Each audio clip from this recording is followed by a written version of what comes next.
Assalamualaikum warahmatullahi wabarakatuh. Alhamdulillahilladzi hadana lihada wa ma kunna linahtadiya laula an hadanallah. Asyhadu an la ilaha illallah wa asyhadu anna Muhammadan abduhu wa rasuluhu la nabiyya ba'dah. Amma ba'du. Adik-adik yang dirahmati oleh Allah Subhanahu wa taala, semoga kita semua senantiasa diberikan kesehatan oleh Allah Subhanahu wa taala untuk bisa terus menuntut ilmu. Baik, pada kesempatan ini insya Allah kita akan membahas materi tentang zakat. Baik, sebelum kita mulai pada materi zakat, kita harus tahu dulu apa definisi daripada zakat. Secara bahasa, zakat itu adalah suci, bersih, atau tumbuh besar. Dan secara istilah, memberikan sejumlah harta tertentu yang bersifat wajib bagi seseorang muslim atau bisa disebut dengan muzaki, dan memenuhi syarat-syarat yang telah ditentukan dan disalurkan kepada orang-orang yang berhak menerimanya atau biasa kita sebut dengan mustahik. Kemudian kita lanjut kepada dalil daripada zakat, yaitu telah dijelaskan oleh Allah Subhanahu wa taala di dalam Quran surat Al-Baqarah ayat 43 yang berbunyi wa aqimus sholata wa atuz zakata warka'u ma'ar raki'in, yang artinya adalah dan laksanakanlah sholat, tunaikanlah zakat, dan rukuklah kalian semua beserta orang-orang yang ruku. Baik, sebelum kita kepada pembahasan zakat mal, kita bahas terlebih dahulu zakat fitrah. Apa itu zakat fitrah? Zakat fitrah adalah zakat jiwa atau bisa disebut juga zakat pribadi. Hukumnya wajib dan waktunya menjelang Idul Fitri. Baik, selanjutnya kita lanjut kepada kadar zakat fitrah. Untuk kadar zakat fitrah yang dikeluarkan untuk zakat fitrah adalah makanan pokok seperti beras, jagung, gandum, dan lain sebagainya. Karena di Indonesia itu makanan pokoknya adalah beras, maka mayoritas Indonesia berzakat menggunakan beras.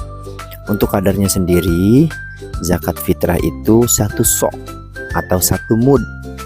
Ya, 1 mud itu berapa? 1 mud itu ukurannya 2 telapak tangan penuh seperti ini. Nah, segini. Di dalam tangannya itu ada berasnya itu satu mud ya kan. Kalau 1 sok itu kan 4 mud, berarti 4 telapak 4 ukuran 2 telapak tangan penuh ya kan, begitu ceritanya. 1 sok disertakan dengan 2,8 kg atau bisa dibulatkan menjadi 3 kg. Selanjutnya syarat wajib zakat fitrah. Tentu syarat yang pertama adalah muslim atau orang Islam. Kalau kita Islam berarti kita wajib untuk membayar zakat. Syarat yang kedua yaitu di awal Ramadan orang tersebut masih hidup. Kalau kita di awal Ramadan masih hidup berarti kita wajib untuk membayar zakat. Kemudian syarat yang ketiga adalah saat hari terakhir bulan Ramadan orang tersebut sudah lahir. Kalau misalkan ada bayi yang lahir itu sebelum Idul Fitri, maka dia sudah diwajibkan untuk membayar zakat.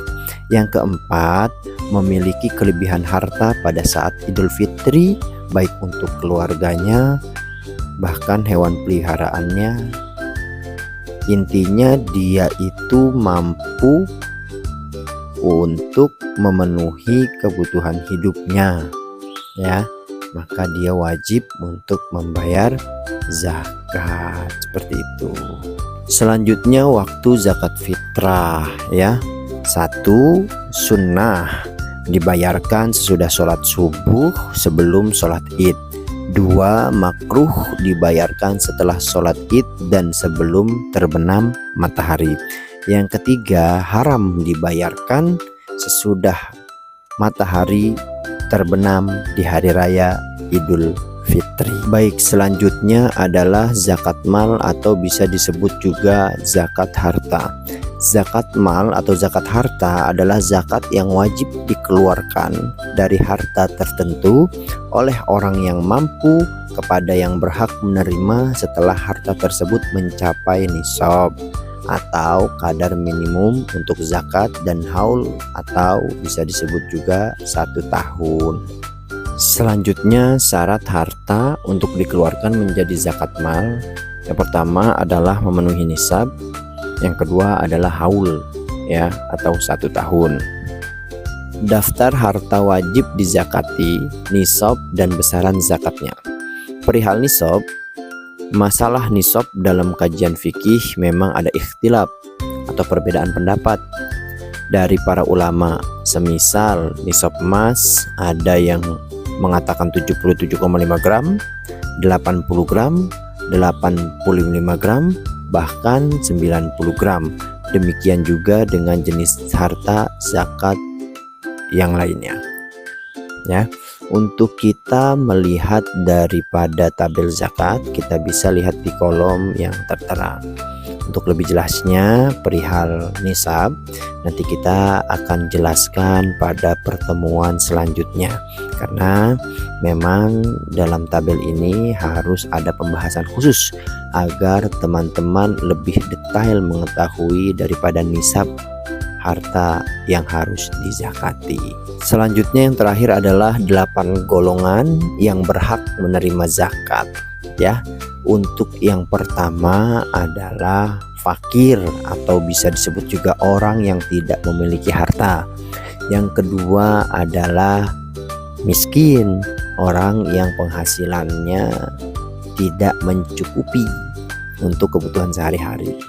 Yang ketiga adalah riqab atau hamba sahaya atau budak. Mungkin pada zaman sekarang budak atau hamba sahaya memang sudah tidak ada lagi, karena memang hamba sahaya itu adanya pada zaman dahulu kala.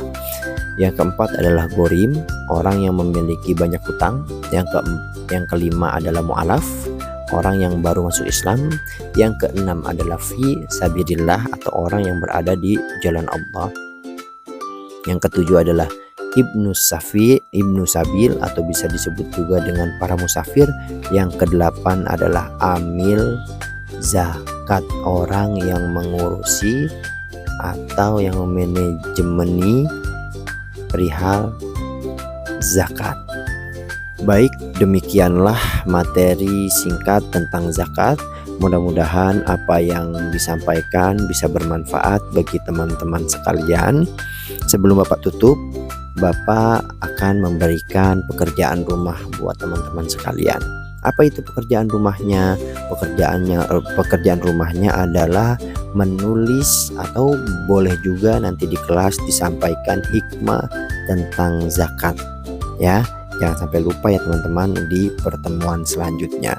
Mungkin hanya ini yang bisa dapat Bapak sampaikan. Mudah-mudahan bermanfaat. Wassalamualaikum warahmatullahi wabarakatuh.